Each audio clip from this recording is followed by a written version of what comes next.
ये इत्तला जम्मू कश्मीर पुलिस को अपनी एजेंसीज के साथ मिलकर के रात को मिली, जिसकी बुनियाद पर जो ऑपरेशन लॉन्च किया गया, जिसमें सीएसएफ, सीआरपीएफ और आर्मी की टुकड़ियां भी पुलिस के साथ थी। रात भर ये ऑपरेशन चलता रहा। रात को इन्होंने कोशिश की कि ये पुलिस का फोर्सेस का घेरा तोड़ करके बाहर निकल जाएं, जिसके दौरान हैवी फायरिंग हुई और उस फायरिंग के अंदर हमारा जो आउटर कार्डन में लगे हुए पुलिस के और सीएसएफ के जवान थे वो कुछ जख्मी हुए और जख्मियों में से एक सीएसएफ का एएसआई एसपी पाटिल, उसकी डेथ हो गई, उसकी शहादत इस ऑपरेशन में हो गई। उसके बाद फिर से घेरा टाइट किया गया और अर्ली मॉर्निंग जो सर्च हुई उसके दौरान फिर से फायर फाइटिंग चलती रही। हमारी पुलिस की टुकड़ियां, एसओजी, सीनियर ऑफिसर सारे के सारे मौके पे तैनात रहे।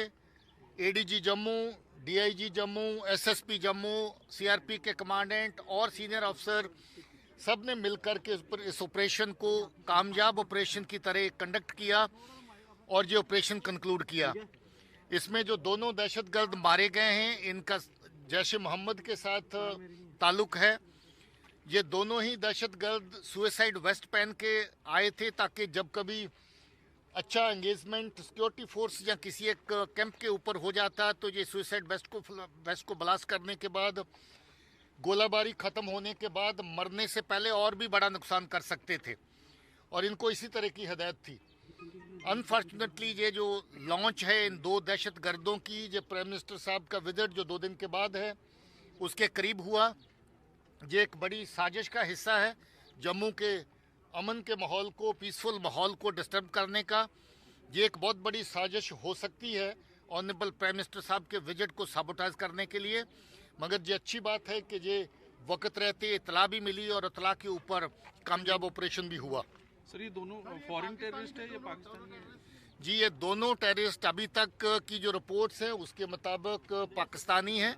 बाकी इनकी फर्दर वेरिफिकेशन करेंगे, मगर रिपोर्ट्स की बुनियाद पर ये कह सकते हैं कि ये दोनों दहशतगर्द पाकिस्तान के रहने वाले हैं। इन्फिल्ट्रेशन लग रही है और क्या लगता है कि प्राइम मिनिस्टर की जो रैली है उसको टारगेट करने का भी कोशिश कर सकते थे? देखिए, ये लगता है कि फ्रेश इन्फिल्ट्रेशन है, क्योंकि जो इतला हमारे पास अवेलेबल है उसके मुताबिक इनकी को पुरानी जहाँ की हिस्ट्री नहीं है और जिस तरीके का इनका जहाँ पर लॉन्च हुआ और इमीडिएटली रात को कहीं इनको लॉन्च करके अटैक करने की प्रक्रिया जिसको जो चालू हो चुकी थी लगभग इनकी तरफ से, और जिसको इस ऑपरेशन के दौरान जो है वो निस्तो नबूद किया गया, समाप्त किया गया, ख़त्म किया गया।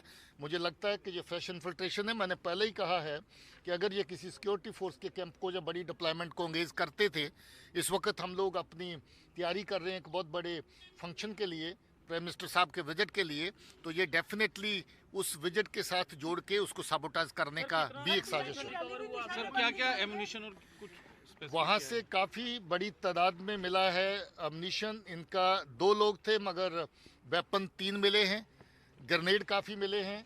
रात को इन्होंने कुछ ग्रेनेड राइफल के जरिए से भी फेंके, जिससे सुबह वाले फायरिंग के दौरान और लोग जख्मी हुए।